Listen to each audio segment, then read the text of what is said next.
Olá, amigos, paz e luz no coração de cada um de nós. É o nosso desejo que o Senhor Jesus nos abençoe e nos proteja sempre e nos auxilie a entender melhor os fatos de sua vida, da sua caminhada na Terra, quando esteve aqui, os momentos inesquecíveis os quais ele legou nos seus ditos, nos seus ensinamentos, do tipo mais perfeito que passou por essa terra, deixando para nós, seus irmãos menores, um rastro de conhecimento, uma verdadeira bússola, um mapa para serem seguidos conforme a nossa consciência, o nosso entendimento, rumo ao mais alto, rumo ao nosso próprio bem, o bem da terra que nos serve de morada, e em busca daquilo que o Espírito foi criado e deve tomar posse, deve reconhecer, deve utilizar para o seu aperfeiçoamento e o melhoramento do contexto do qual ele se encontra inserido.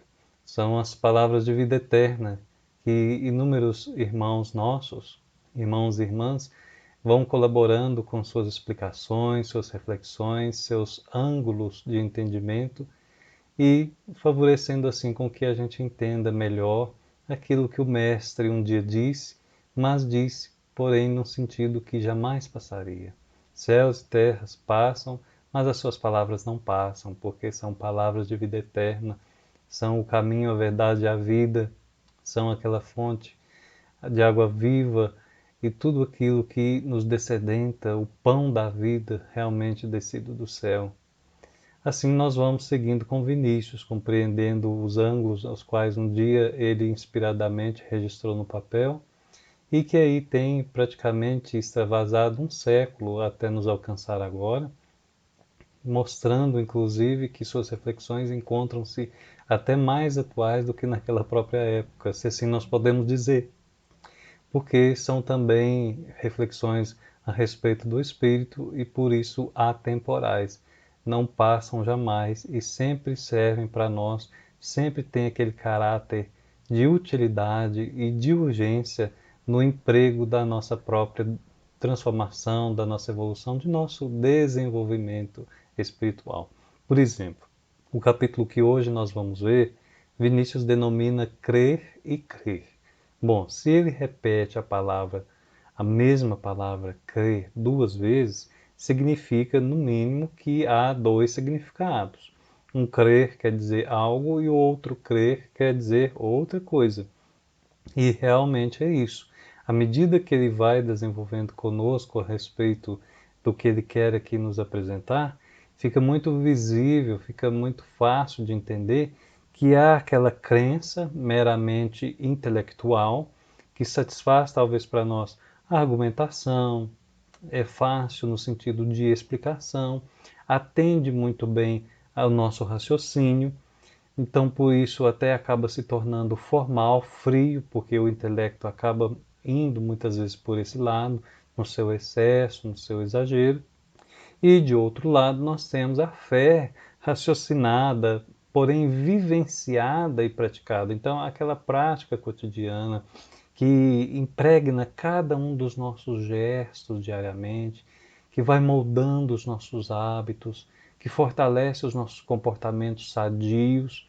Este crer é o outro crer que Vinícius nos apresenta, em contraponto àquela crença intelectual, que muitas vezes se arroga no sentido de que vai muito mais além do que uma crença, do que uma convicção, e diz, não, eu sei bem defender os postulados nos quais eu acredito, naquilo que se tornou minha filosofia de vida, e estou para qualquer debate, qualquer dúvida sei responder, as mais complexas, das mais fáceis, enfim, tudo aquilo está na ponta da língua porque passei muito bem no meu cérebro, na minha mente. Mas não é só isso. A vida não progride só na base do intelecto. É claro que a mente, sim, ela governa, ela tem um grande poder, mas nós precisamos reconhecer também o departamento da sensibilidade, o local dos nossos sentimentos, o controle das nossas emoções, porque o sentir é tão importante quanto o saber. E isso não é só visto do ponto de vista do paradigma espiritualista, do paradigma espírita, mas a própria ciência terrena, na sua materialidade, no seu viés material, materialista, vislumbra isso, por exemplo, na neurociência, quando fica muito palpável que sentir é tão fundamental, é tão orgânico, tão natural quanto o saber. Então, quando Vinícius nos apresenta que um crer se refere à fé vivenciada, à fé praticada, isso resulta em nós como uma real transformação. A real transformação de cada um de nós, do indivíduo inserido nessa terra, do ser reencarnado. Cada um de nós aqui fazendo essa jornada inesquecível e importantíssima, porque a jornada de cada um é a mais bela que existe no universo. E é chegado então o momento de nos darmos conta disso, porque muitas vezes, nos reveses da vida, nos lances mais difíceis, só o intelecto, ele não sacia. Por mais que ele esclarece e estejamos todos muito já compreendidos a respeito daquilo que se dá perante as leis divinas, perante o avanço cósmico, enfim, aquilo não nos satisfaz, porque parece que o campo do sentir exige respostas que nem sempre são da ordem lógica, da ordem do raciocínio muito bem traçado, de uma beleza incomparável, de uma forma irrefutável.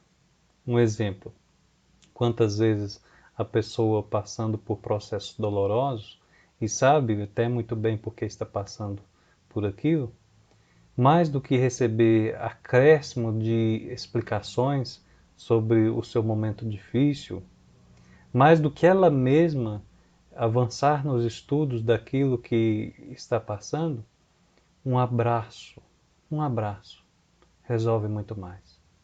E entendamos bem, que fique muito claro, nós não estamos aqui diminuindo a importância do esclarecimento, pelo contrário, talvez é até acrescentarmos ao processo de esclarecimento a ação do acolhimento, da empatia, da fraternidade, do amor realmente, do amor genuíno, o amor que está tão atrelado à fé, atrelado à esperança, atrelado à caridade. Nós já falamos no outro episódio a respeito disso. E ao final, quando chegou o momento de falar caridade, o Vinícius encerrou brevemente, pois que ele mesmo deixa claro que a caridade nem tanto o falar, mas fazer, já que é o amor em ação. E o amor em ação, ele não é feito só por palavras. Nós todos sabemos disso nos centros que nós frequentamos, pois que muito mais talvez do que a palavra evangélica, o irmão, a irmã precisa do evangelho na forma do prato de sopa, o evangelho na forma do passe, de um sorriso, de um ouvido fraterno que lhe escuta no diálogo, que faz a catarse, que confessa os conflitos, que põe para fora o torvelinho, as atribulações mentais, que tanto ali vai causando aquele fogo mental, aquela perturbação íntima. E então o acolhimento faz com que a pessoa se sossegue, ainda que momentaneamente, que se apazigue e receba palavras novas que lhes plantem sementes novas no seu campo mental. E pelos sorrisos, pelos abraços, pelo acolhimento, por estar junto e se sentir pertencente a um local, a um ideal, a criatura se renova. A criatura se renova.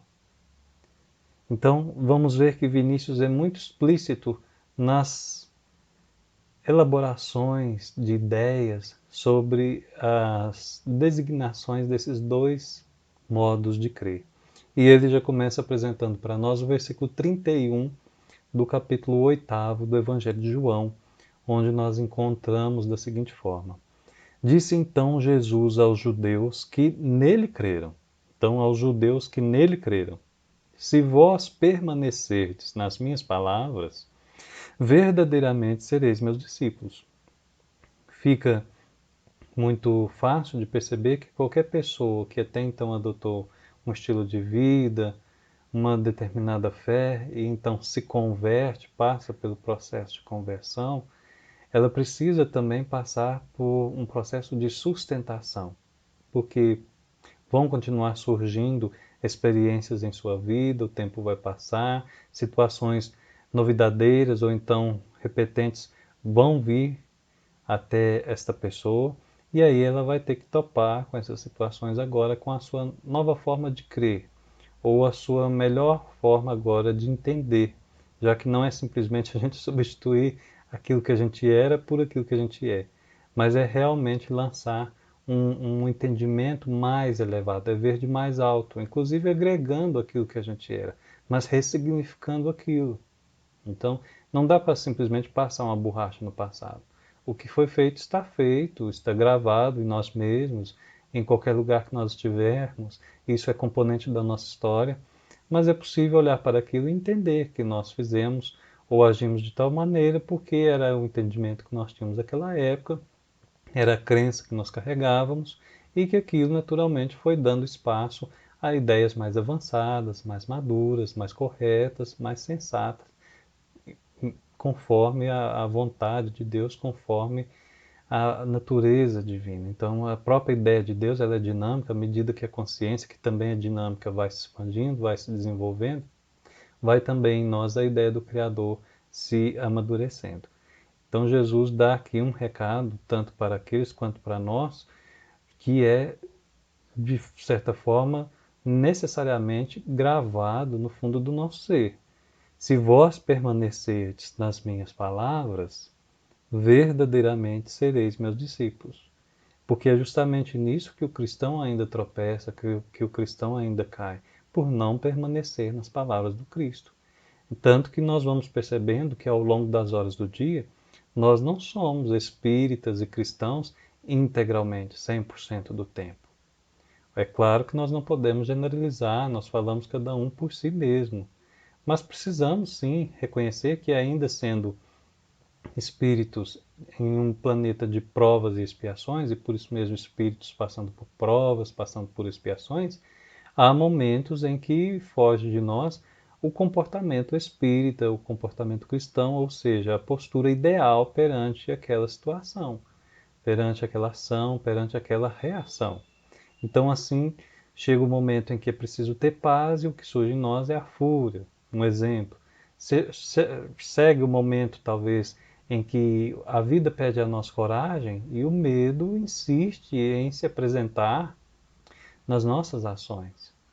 Quando não, muitas vezes é visível na criatura que professa o Cristo, que prega ela pela sua boca aos quatro ventos, e ainda está repleta da inveja, do ciúme, do orgulho, do egoísmo, e especialmente esses dois, o simples fato deles morarem em nós, em alguns ângulos das nossas movimentações, já denota que nós não somos 100% ainda integrados à filosofia do Cristo, integrados ao modo de pensar da alta espiritualidade. Uma vez que nós tivermos, sim, vencido verdadeiramente os ataques do orgulho, os ataques do egoísmo, aí então nós poderemos dizer que nós permanecemos nas palavras do Cristo e vencemos com elas todos aqueles furores, aqueles ataques perniciosos ainda da inferioridade que nos invade e que persiste em se apresentar através de nós. Então, a questão fica, é uma adoção de uma nova vida ou uma compreensão maior do que a gente praticava? O entendimento, talvez, por exemplo, de que tal ou qual coisa é necessária ou desnecessária. Era mera formalidade, por isso não explicava, não satisfazia a essência do nosso ser. E por isso mesmo não deve ser continuada. Isso fica para trás naquela fase da qual fez parte da nossa existência. Agora é hora de adorar a Deus em espírito e verdade. Por isso as formalidades, os ritualismos não têm mais espaço em nós. Então, disse então Jesus aos judeus que nele tinham crido: se permanecerdes no meu ensino, verdadeiramente sois meus discípulos. professor Pastorino gosta até de acrescentar no versículo 32, quando nós costumeiramente dizemos: "E conhecereis a verdade vos libertará", ele costuma traduzir assim: "E tereis a gnose da verdade, e a verdade vos libertará". Porque assim, diz ele, traduzimos o ensino às palavras por logos, ou melhor, palavra ele prefere traduzir para ensino, que é o logos, porque dá uma força maior, uma força verdadeira à frase, e o resultado que isso promete, os ensinos de Jesus realmente formam para nós um corpo doutrinário que é aquilo que nós consideramos o mais avançado que qualquer criatura tem nessa terra. E por isso mesmo os seus ensinos existem em todas as religiões, da mais primeva era na nossa casa planetária, perpassa por todas as culturas, inclusive para aquelas que não são cristãs, e ali nós veremos o amar o próximo como a si mesmo, não fazer ao outro aquilo que não gostaríamos que nos fosse feito, enfim, sempre o estímulo à criatura a ser fraterna, a unir-se aos demais, a colaborar com os mais fracos, a colaborar naquilo que é forte. Tudo se repete, as premissas básicas do Evangelho do Cristo. Em tudo se encontra as marcas do Sermão da Montanha, a plataforma do Evangelho, para realmente percebermos que ele vai além do Ocidente e abarca a Terra tanto em espaço quanto em tempo, porque de fato é ele quem encabeça o processo de progresso dessa humanidade aqui que se encontra. E ainda, professor Pastorino, em lugar de conhecimento, que dá a ideia de simples informação intelectual, que é uma coisa aqui que Vinícius também quer trabalhar, saímos da esfera somente do intelecto, essa informação intelectual externa, que realmente é insuficiente para produzir o resultado prometido, ele prefere, então, o professor Pastorino, a expressão técnica tereis a gnose, que exprime o conhecimento profundo. Então, demarquemos, que vai realmente ao encontro das palavras de Vinícius. O conhecimento profundo e experimental prático vivido pela criatura, porque só com a experiência viva é possível a libertação, jamais obtida com as simples leituras informativas, por mais claras e profundas que sejam. Então, nós trouxemos essa parte das explicações do professor Pastorino, porque entendemos casar muito bem com as reflexões de Vinícius, especialmente este final, já que os comentários de ambos se relacionam ao versículo 31 e, por extensão, 32 do capítulo 8 do Evangelho de João. Só com a experiência viva é possível a libertação, jamais obtida com as simples leituras informativas, por mais claras e profundas que sejam. E é o momento de atenção, é o apelo à razão do espírita na atualidade, porque bombardeados que somos de informações por todas as partes, inclusive de teor doutrinário, é preciso, mais que nunca, sermos extremamente seletivos àquilo que nos chega, porque o nosso tempo também não é tanto assim quanto aquele manancial de informações que nós recebemos. Nosso tempo é regressivo, até a hora que regressarmos para a nossa casa espiritual, que quando ninguém de nós sabe. Então, até lá, vamos buscando aperfeiçoá-lo, aproveitá-lo da melhor maneira possível. E ali, então, nas palavras que nos chegam através das palestras, dos livros, dos estudos variados nos seus mais diversos meios, ali nós temos que reconhecer que não dá para simplesmente se tornar um mero espectador. Todos nós somos agentes inteligentes da criação. Todos. E agente aqui no sentido de o ser que age com vontade consciente. Então, é necessário, é indispensável que cada um de nós lembre que, além de aprender, tudo aquilo que nós aprendemos, que nós assimilamos, entramos no dever de transmitir, de ensinar. É claro que isso não vai se dar na forma de réplica, de retransmissão. Então, eu ouvi, eu tenho que sair falando para todo mundo. Mas é melhor ainda se impregnado aquilo no campo do meu sentimento, no campo do meu intelecto, eu conseguir moldar o meu comportamento com base nas lições que recebi, então silenciosamente o Evangelho vai se espargindo através de mim.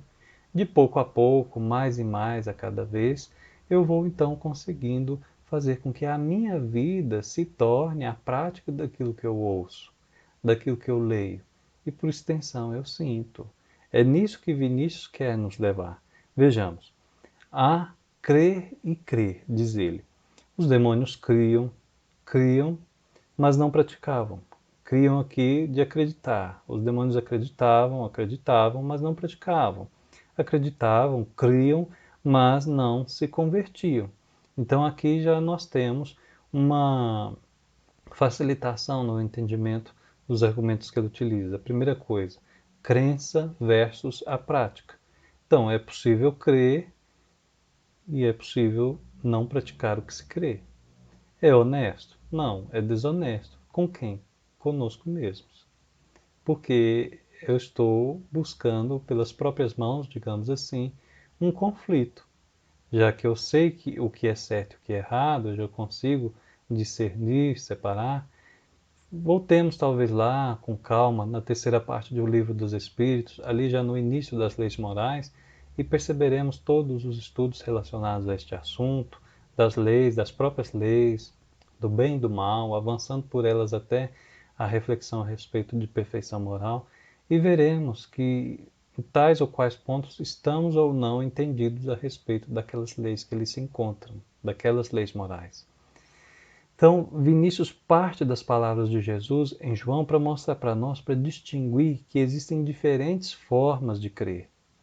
E quando ele utiliza a questão dos demônios, é claro que ele utiliza aqui a ideia de inferioridade, não aquela criatura devotada eternamente ao mal e a produzir o mal, mas aquela criatura que, por ignorância, por apego à maldade, ao fato de sofrer e causar sofrimento, ela sabe muito bem o que é certo e o que é errado. Não, claro, à medida que for progredindo quanto saberá, mas ela algumas coisas ali já sabe separar. Talvez até porque sofre, mas ainda não consegue sair daquele círculo vicioso. E o fato de crer não faz com que aquela criatura execute, sinta em si, pratique, modifique-se. O exemplo maior, talvez, que nós poderíamos dar de ilustração a respeito seria o próprio livro Libertação de André Luiz. Quando ele ali, com seus amigos espirituais, o benfeitor Gúbio, frequentando aquela colônia trevosa, vê saírem palavras de extrema lucidez a respeito da justiça divina, das leis de Deus, e, no entanto, ali, num teatro, num processo executório, num julgamento totalmente apartado do amor que é Deus. É a criatura se fazendo justiceira por si mesma no plano espiritual para subjugar, para escravizar mentes ainda que são submissas, que conseguem ser manipuladas, que são manipuláveis, mas reconhecem os próprios espíritos ali, André Luiz, Rubio, que as palavras que partem daquele julgador são palavras corretas. Só mesmo o fim ao qual são levados aqueles dizeres é que são deturpados perante aquilo que se espera do nosso progresso espiritual. Então ali nós vamos ver um exemplo muito bem a respeito dessa grave incoerência, ou talvez o seu extremo, que é o crer e o não agir, o não se converter, não utilizar isso para se modificar, para se transformar, continuar avançando no seu trabalho de aperfeiçoamento. E segue Vinícius, o templo cristão é uma escola. Aquele que se limita a admirar-lhe a fachada, contornando-o ou permanecendo no vestíbulo, não sabe o que é essa escola. Ignora e ignorará tudo o que ali é ensinado. Então, aqui, mais do que comparar essa escola ao centro espírita, nós devemos perceber que a comparação é de fato ao cristianismo, ao próprio evangelho. O cristianismo aqui, o legado do Cristo através dos seus primeiros discípulos, seus primeiros apóstolos, os heróis da primeira hora e todos aqueles que deram seguimento a essa caravana de luz que parte do alto em nossa direção. É essa a grande escola. É essa, mais do que os arraiais espíritas, estão aqui as palavras relacionadas a todo aquele que professa o Cristo. Porque, senão qualquer local que utilizar na fachada o nome de Jesus, e ali, tanto aqueles que dirigem esse local, quanto aqueles que o frequentam, utilizarem somente das palavras dele para se defenderem, para se promoverem, mas não se transformarem, então realmente não é feita a escola, essa propriedade, essa localidade. Ao menos as criaturas que ali estarão não se sentirão como aprendizes, não se sentirão como alunas, como dependentes mesmo de palavras do alto para que se eduquem. A grande educação do Espírito da qual nós tanto falamos. E aqui nós recordamos os versículos iniciais do capítulo 3 dos Atos dos Apóstolos, quando Pedro e João curam aquele homem que tinha um problema congênito na perna, e dá-se essa cura exatamente quando Pedro e João subiam juntos ao templo à hora da oração, que era a hora nona, então 3 horas da tarde, conforme a contagem das horas do dia pela cultura judaica.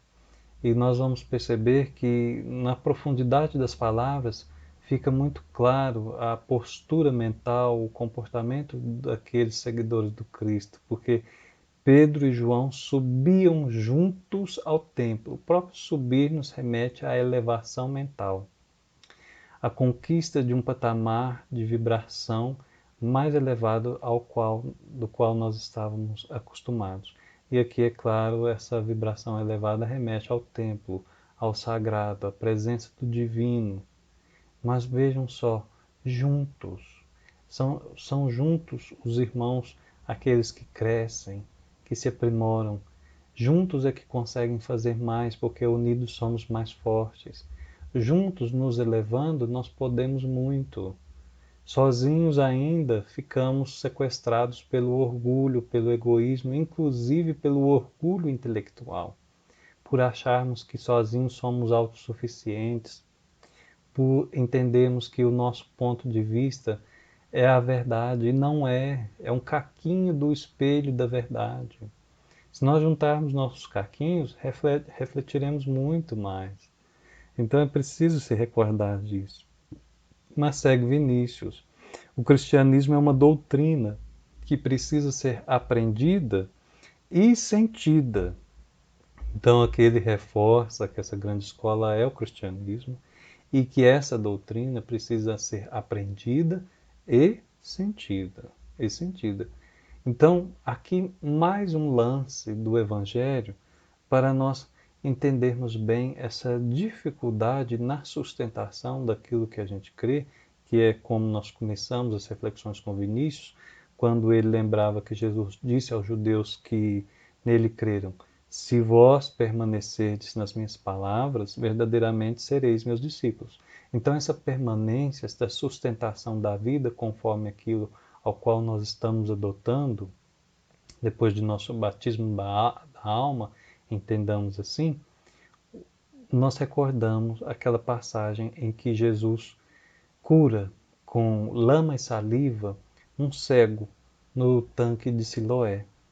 E, no entanto, os fariseus, ao verem aquela cura, em vez de adorarem a Deus, de reconhecerem ali situações que somente partindo do alto é que é possível acontecerem, não.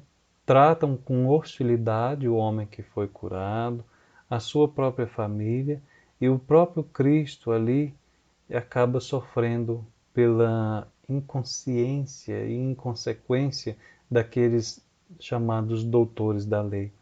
Ao tal ponto que, depois de um estudo minucioso dessa passagem evangélica, fica muito claro que quem eram os verdadeiros cegos daquele local não era o judeu que foi curado, não era o irmão que estava cego, mas eram os doutores da lei.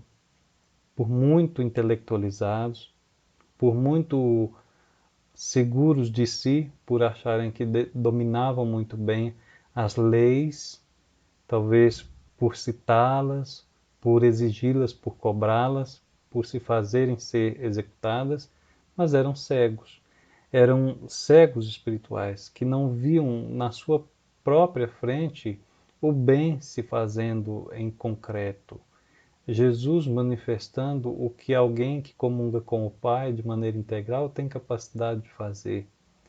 E o fim de uma prova ali na frente das suas vistas, porque aquele que até então nada via passa a enxergar. É realmente uma passagem que faz muito a gente perceber que o saber, o que é aprendido, que é assimilado, mas não é sentido, então não é assimilado no campo do sentimento, no campo da sensibilidade, realmente atrasa a criatura. É ainda a grande chaga da humanidade que avança desmedidamente nos campos da tecnologia. Ela mesma não sabe no que vai dar tudo isso que tem vindo à tona, e a moral continua talvez tão tacanha quanto era 2000 a 10.000, há muitos mil anos atrás. É onde Vinícius vai então dizer: estuda-se a sua ética mais com o coração que com a inteligência. O que é que ele está dizendo aqui? É que a gente deve estudar a ética do Evangelho mais com o coração que com a inteligência. É naquela receitinha que a gente costuma brincar quando talvez está palestrando. Para cada balde que nós temos ali de amor, uma gota de sabedoria. Mas parece tão desmedido, parece tão desproporcional. Não, mas é porque depois de tanta caminhada na Terra, repetindo tantas vezes os mesmos erros, esta receita nos traz pelo menos a possibilidade de não continuar na persistência da falha, do erro, do vacilo, do descuido e por isso mesmo dos machucados em nós mesmos e dos demais. É hora de sarar, é hora de curar, é hora de cicatrizar as feridas. E assim então teremos a certeza de que para cada gota de sabedoria que nós recebermos, impregnarmos essa gota de um balde de amor, aí sim ficaremos tranquilos com o coração ao fim da noite, deitados a nossa cabeça no travesseiro, saberemos que fizemos o melhor possível com o conhecimento que chegou até as nossas mãos. Porque utilizaremos ele então para o bem, para a paz, para o progresso de todos e não só de um, para o avanço dessa terra rumo à regeneração, que não vai se dar, já está se dando, já está acontecendo, os tempos são chegados. Olha o português, olha a expressão, os tempos são chegados. Então, tudo nisso cabe a nossa atenção e cabe muito mais o nosso coração. Aquele, diz Vinícius, que não sente em si mesmo a influência da moral cristã, desconhece o que ela é. Embora tenha perfeito conhecimento teórico de todos os seus preceitos e postulados. O coração registra emoções. Nossos atos e nossa conduta geram as emoções. Então vamos voltar. O coração registra emoções. Nossos atos e nossa conduta geram as emoções. O será. O será é tão forma clara de que há um conflito na criatura. A pessoa faz determinada coisa e fica, será? Mas será o quê? O complemento, será que eu fiz o certo? Será que eu fiz errado? Será o que eu devia ter feito ou não devia ter feito? E ali nós vemos o conflito de uma ação que ocorreu e da consciência acusando explicação diferente. Então surge a incoerência, surge a possibilidade do ser meditar nessas duas formas de crer e ver que em algum momento ela deixou prevalecer o mental sem conexão com o coração. Deixou realmente o tesouro de lado, porque onde estiver o seu tesouro, aí estará o seu coração. O cristianismo, ainda segue o benfeitor, É a verdadeira doutrina positiva, visto como é a doutrina da prova e da experiência pessoal. Então é como que Vinícius desenhasse aqui para nós uma ciência, e chamaríamos essa ciência então de ciência do coração, porque ele define o cristianismo como uma doutrina que deve ser aprendida mais com o coração do que com a inteligência, sem sentir a influência da moral cristã no íntimo. Esse conhecimento teórico ele é vazio. Porque ele não serve de quê? Do que me adianta ficar citando versículos, capítulos, textos, se eu não sei o que significa aquele capítulo, aquele versículo, aquele texto, na forma silenciosa, porém prática? Como é que eu consigo citar aquilo através de minhas mãos, sem abrir a boca? Através de minha vida diária, sem precisar falar um A? É isso que os benfeitores esperam de nós. É claro que é preciso nós todos desenvolvermos as potências que estão ao nosso alcance, mas nunca deveremos descuidar de que sem movimento não há progresso. É impossível, não tem condição. Então continua ele. Ninguém saberá o que significa amai os vossos inimigos, fazei bem aos que vos fazem mal, enquanto não escoimar o seu interior de toda a odiosidade. Então vejam só, esses gestos que nós falamos, esta prática da ciência do coração, do entendimento do evangelho, do cristianismo, dessa escola do cristianismo, do verdadeiro crer, esses gestos eles começam interiormente. É o gesto da faxina interna, de eu analisar aonde existem ainda as pragas daninhas do ódio e começar a arrancá-las. Mas eu preciso ter força para arrancar essa praga, e essa força é proveniente da fé, da prece, do contato com o alto, do contato de pessoas encarnadas que formam uma rede de apoio verdadeira, que me incentivam, que me estimulam, que confiam em mim, que me amparam, que me apoiam e que realmente esperam de mim o mesmo, porque eu tenho condição de oferecer. Todos nós temos. Todos. Todos. Quanto mais dá, mais rica se torna a criatura. Quanto mais ela dá de si, mais recursos ela percebe que tem para oferecer.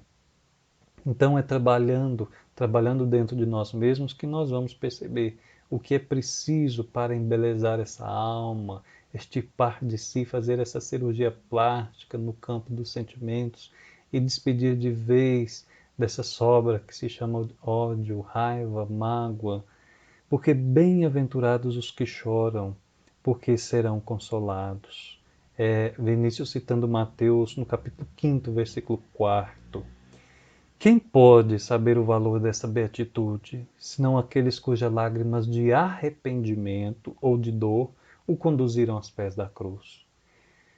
E ele recorda então o versículo 28 do capítulo 11 também de Mateus. Vinde a mim, vós todos que vos sentis aflitos e sobrecarregados, eu vos aliviarei. Estas palavras não têm sentido para os epicuristas, para aqueles que somente curtem o momento, o prazer ali da hora, do sensual, enfim, aqueles que seguem os deleites, que seguem somente a satisfação dos sentidos. Não, é para aquele que vai mais além. Essas palavras não funcionam para aqueles que Vinícius chama de os felizes do século, para os ricos e para os poderosos da terra. Mas os pobres, os pequeninos, os sofredores, será que a gente se coloca no meio destes? Sabem perfeitamente. É interessante que a gente se coloque, se sinta no meio destes, porque faz a mente recordar aquela parábola do fariseu e do publicano. Um orava, conversava com Deus, dizendo: eu não sou assim, eu não sou assado, eu não sou nem como esse publicano aqui do meu lado. Mas o publicano, que saiu dali justificado, conversava com o Criador de uma maneira sensata, consciente, porque apresentava realmente um alto teor de autoconhecimento, porque ele dizia: misericórdia de mim, porque eu sou pecador. Então, mais do que dizer o que não se é melhor já reconhecer o que a gente já consegue apresentar, já consegue sentir. as nossas conquistas, mesmo que essas conquistas estejam permeadas de falhas, de erros, de vergonhas, de tropeços, mas são o que nos compõem e delas é que nós tiraremos nossas forças agora bem direcionadas para o trabalho com Cristo. Estes pobres, pequeninos sofredores sabem perfeitamente por experiência quanto elas valem, o que significam. E ele recorda então o versículo 33 do capítulo 14 de Lucas. Aquele que não abre mão de tudo quanto tem, não pode ser meu discípulo. E esse abrir mão de tudo quanto tem é de tudo quanto tem dentro de si mesmo. De tudo quando ainda tem se apegado. O ser humano se apega muito fácil a coisas, a pessoas e a comportamentos antigos, aquilo que no Espiritismo nós chamamos de atavismos, ações, formas de ver e de crer que nós trazemos de outras encarnações e aquilo persiste. É preciso se libertar, é preciso soltar para ver que o que nos espera à frente é muito maior e melhor. Semelhante expressão é loucura para o onzenário, para o banqueiro, para o homem de negócio, para todos os argentários do mundo. Porém, é um programa para quem já descobriu outra espécie de riqueza, a que o ladrão não rouba e a traça não rói. Como é lindo isso! É o versículo 33 do capítulo 12 do Evangelho de Lucas. Recebei o Espírito Santo. Que juízo poderão fazer desta dádiva os que ainda não o receberam? Definirão o caso de mil formas, porém jamais conhecerão do fenômeno enquanto não o experimentarem em si mesmos. Teólogos eminentes, ilustrados, eruditos têm escrito coisas sem nexo, complicadas demais. Está falando ali sobre o Evangelho, a gente abre e fala, nossa, não entendi nem a primeira frase. Como é que pode? Será que sou eu que estou tão longe assim? Ou será que essa pessoa que escreveu que está tão distante do que realmente era o Cristo e o que ele quer que seja transmitido? Enfim, quando esses se reportam ao assunto. Por quê? Por que, dizem Vinícius? Diz Vinícius, conhecem o caso pela mente. São mentes muito avançadas, muito inteligentes, mas ignoram o Cristo de coração. Daí o dizer do apóstolo Paulo, Paulo de Tarso, só o homem espiritual entende o que é espiritual. Explicitamente dizendo, são os versículos 14 e 15 do segundo capítulo da primeira carta aos Coríntios, onde está escrito: Ora, o homem natural não compreende as coisas do Espírito de Deus, porque lhe parecem loucura, e não pode entendê-las, porque elas se discernem espiritualmente. Mas o que é espiritual discerne bem tudo, e ele de ninguém é discernido. Mas Vinícius vai continuando conosco agora, de certa maneira já fazendo a conclusão, porque ele começa a apresentar que Jesus não foi teólogo, nem sacerdote. A teologia, tal como ensinam as religiões, tem confundido muitos crentes, tem dividido e subdividido o rebanho do Cristo, sem jamais levar consolo a um coração. Na fé em Jesus Cristo não há confusão. Então, se está havendo confusão, tem uma coisa errada. Ou não está sendo muito bem explicado, ou não está sendo sentido, porque não está sendo entendido pelas vias do coração. Sua doutrina é integral, e só podemos conhecê-la seguindo as pegadas do Senhor, que é a sua personificação. Jesus é a personificação da verdade. Jesus é um mestre cuja escola é Ele mesmo. Por isso deixou de escrever, não legou livro algum à humanidade que veio remir. O cristianismo não se reduz a teorias. É luz, é verdade, é vida. O homem é conversível. Jesus veio promover sua conversão. Isso nós já sabemos, nós temos buscado justamente isso. Anunciando o Evangelho antes que existisse qualquer livro ou manuscrito com essa designação. O Evangelho é uma mensagem convidando os homens para o reino de Deus. Então, é um convite em forma de mensagem. Para alcançá-lo, porém, é mister uma condição. é preciso converter-se, é preciso ter a veste nupcial, a veste adequada para participar deste banquete, onde muitos mal entenderam e disseram que só alguns serão eleitos. Todos seremos, vai depender do tempo de cada um, dos esforços de cada um para compreender o que é esta veste. Converter significa mudar de vida, deixar o caminho velho, tomar rota nova, pois o homem tem vivido no reino da carne, da mentira e do egoísmo. E o reino de Deus é precisamente o oposto, isto é, o reino do Espírito, da verdade e do amor. Cristãos verdadeiros, portanto, são somente aqueles que se reformam continuadamente. Este é o cunho que os distingue dos falsos crentes, aqueles que creem falsamente, dos cristãos de fancaria e de rotulagem. Não nos interessa o rótulo, a definição, como alguém nos classifica. Interessa o nosso entendimento perante o Evangelho e aquilo que nós fazemos dele em nossa vida, dessa mensagem convite para o reino de Deus.